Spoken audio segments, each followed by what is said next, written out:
تو اس طرح کے خانوادے کو معلوم تھا جس کی وجہ سے وہ احترام کرتے تھے، ورنہ کسی بچے کا اتنا احترام، جیسے آپ نے فرمایا کہ وہ جو مسند بچتی تھی وہاں پر سوائے رسالت مآب کے کسی کو اجازت نہیں تھی، تو وہ خانوادہ پہچان چکا تھا کہ یہ واقعاً اللہ کے نبی تشریف لائے ہیں جس طرح بشارتیں آپ نے کہا کہ کتابوں میں ہیں۔ ڈاکٹر صاحب اگر آپ مجھے اجازت دیجیے تو میں سب سے پہلی بات یہ عرض کرنا چاہتی ہوں کہ حضور نبی کریم صلی اللہ علیہ وآلہ وسلم کی آمد باسعادت سے قبل ہی، اچھا سب سے پہلی بات ہے کہ ہم کہتے ہیں جاہلیت قبل از اسلام،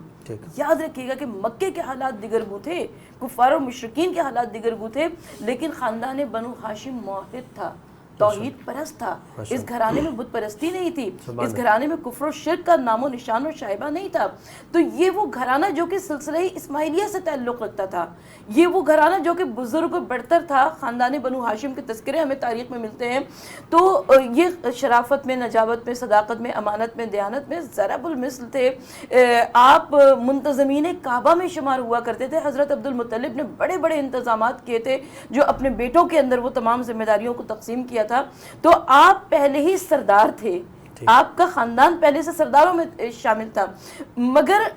حضور نبی کریم صلی اللہ علیہ وآلہ وسلم جب تشریف لائے، تمام تر اوصاف، خاندانی اوصاف اپنے مقام پر، لیکن ایک جانب میں آج اپنی عقیدت کی بنا پر یہ کہنا چاہتی ہوں کہ آپ خاتم النبیین و مرسلین ہیں، تشریف سب سے آخر میں لائے لیکن آپ نبی موجود نبی تھے۔ بریک کا وقت ہو رہا ہے ناظرین کرام، ایک مختصر سا بریک کا وقت ہوتا ہے، بریک کے بعد دوبارہ آپ کی خدمت میں حاضر ہوں گے، ہمارے ساتھ رہیے گا۔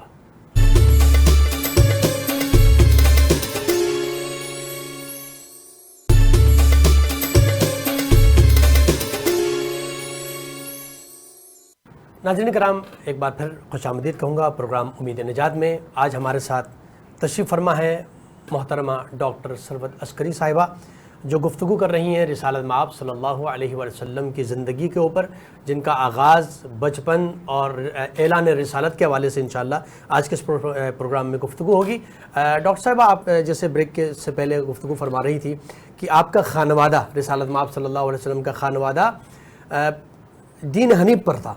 یعنی جس طرح مشرکین اس وقت موجود تھے تو آپ بت پرستی نہیں کر رہے تھے، بلکہ وہ دین حنیف حضرت ابراہیم علیہ السلام کے دین پر قائم تھے۔ بالکل، اس کو آگے کنٹینیو کیجیے گا۔ دیکھیں، میں جس جملے پر تھی میں چاہتی ہوں کہ وہیں سے گفتگو کا آغاز کروں کہ حضور نبی کریم صلی اللہ علیہ وآلہ وسلم وجہ تخلیق کائنات، آپ نے فرمایا کہ اول ما خلق اللہ نوری، سب سے پہلے پروردگار عالم نے حضور نبی کریم صلی اللہ علیہ وآلہ وسلم کے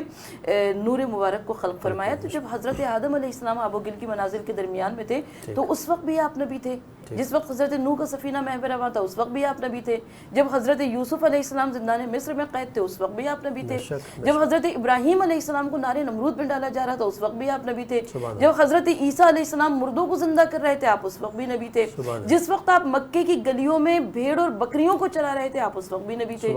حضور نے دیکھیں، اعلان رسالت ایک علیحدہ چیز ہے، اعلان الگ ہے، لیکن کہ آپ نبی پہلے سے تھے، آقا صلی اللہ علیہ وآلہ وسلم کی شخصیت سے۔ اچھا، مکے کے جو مشرکین تھے، کفار تھے، میں تو آج 1400 برس گزرنے کے بعد میرا دل چاہتا ہے کہ ایک مرتبہ ان کفار و مشرکین کو بھی سلام کروں کہ جو پوری اس شخصیت کی عظمت سے واقف تھے، اس لیے کہ حضور نبی، آپ کا بچپن، آپ کا لڑکپن، آپ کی جوانی، آپ کا شباب، یہ تمام کفار و مشرکین مکہ یہ جانتے تھے کہ یہ کچھ الگ شخصیت ہے، صداقت کی، شرافت کی، امانت کی، دیانت کی قسمیں ضرور کھایا کرتے تھے، اور وہ جو بچپنا تھا کہ جس میں مکے کے تمام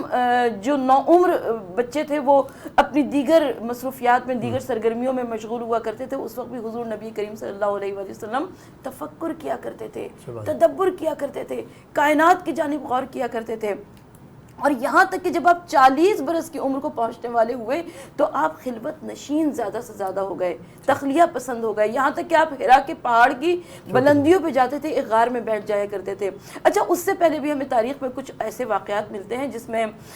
تعمیر کعبہ کا بہت بڑا واقعہ ہے، اور جو ہمیں تاریخ کی ہر کتاب میں، سیرت طیبہ کی ہر کتاب میں ملتا ہے کہ حضور نبی، جس میں حضور نبی کریم صلی اللہ علیہ وآلہ وسلم کی عظیم شخصیت کو کفار مکہ اور مشرکین مکہ نے کھل کر دیکھا، کیونکہ سب کو معلوم ہے کہ مکہ شہر نشیب میں واقع ہے،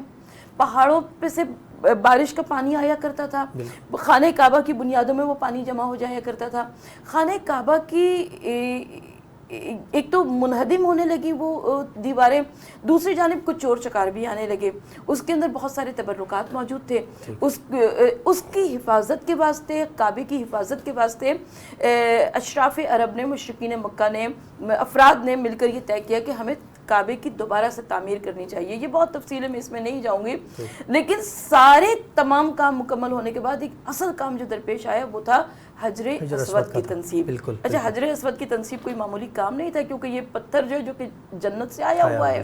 حضرت آدم کا لایا ہوا ہے، حضرت ابراہیم علیہ السلام کا لگایا ہوا ہے. اب ہر قبیلہ یہ چاہتا تھا کہ یہ شرف، یہ بزرگی، یہ سعادت ان کے حصے میں آئے، اور یہ طے پایا کہ ایسا کرتے ہیں کہ جب کل کی صبح جو شخص پہلے داخل ہو وہ حجر اسود کو اپنے مقام پہ نصب کر دے. سب سے پہلے وہ شخصیت داخل ہوئے جن کو پروردگار عالم اللہ کو جو منظور تھا کہ اس پتھر کے اوپر، اور آقا صلی اللہ علیہ وآلہ وسلم نے اپنے فہم و فراست سے، اپنی دور اندیشی سے، اپنی تدبر سے اس پورے مسئلے کو، متنازع مسئلے کو ایسے حل فرما دیا کہ روایت یہ کہتی ہے کہ آپ نے ایک چادر کو منگوایا، اس میں حجر اسود کو رکھایا اور کہا کہ تمام قبائل کا ایک ایک فرد اس چادر کو تھام لے، اور اس کے بعد جب قریب پہنچے تو حضور نبی کریم صلی اللہ علیہ وآلہ وسلم نے اپنے ہاتھ سے حجر اسود کو نصب کر دیا. اور اعلان نبوت سے پہلے یہ سب ابھی لوگ جانتے نہیں ہیں کہ یہ نبی ہیں عام حوالے سے، لیکن یہ کہ آپ کا یہ جو فیصلہ ہے وہ یقیناً تاریخ کے اندر موجود ہے، اور کس انداز میں آپ نے تمام قبائل کو بھی جو آپس میں جگڑ رہے تھے، اور ہر قبیلہ یہ چاہتا تھا کہ اس پتھر کو اٹھا کے میں رکھ لوں، لیکن اللہ کے نبی صلی اللہ علیہ وسلم نے کس انداز میں فہم، نے فرمایا فہم و فراست کے ساتھ اس فیصلے کو پائے تکمیل تک پہنچایا. بہت اچھا، ایک اور واقعے کا میں ذکر کرنا چاہتی ہوں، وہ ہے کہ حضور نبی کریم صلی اللہ علیہ وآلہ وسلم کے شام کا سفر. پہلا سفر بچپن میں کیا تھا، وہ بھی آپ کے ذہن میں موجود ہوگا. دوسرا سفر جو کہ جناب خدیجہ بنت خویلد کا سامان تجارت لے کر تشریف لے گئے حضور نبی کریم صلی اللہ علیہ وآلہ وسلم. تو خدیجہ بنت خویلد نے میسرہ کو، اپنے غلام کو ہمراہ کر دیا. کہا کہ دیکھو میسرہ، جو کچھ تمہیں راستے میں نظر آئے وہ دیکھتے جانا اور اسے آ کر ذہن نشین کرتے جانا، اسے آ کے مجھے بتا دینا. اب جب